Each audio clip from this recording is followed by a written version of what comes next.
So I was at one of those big box stores the other day and they had a bunch of plants outside for sale. And they were these little orange flowers that I thought were really pretty.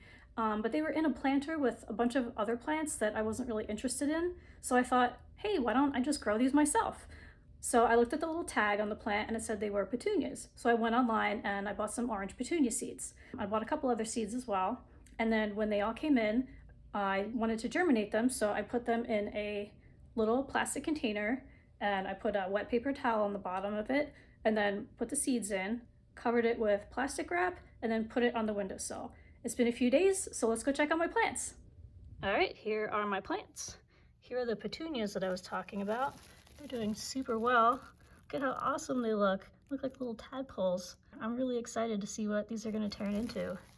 These are black cherry tomato seeds, and one of them is doing really well. That's really exciting.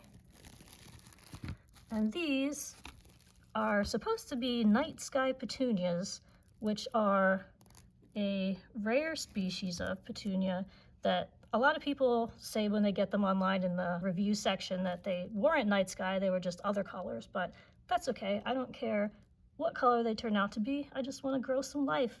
So good luck, little guys.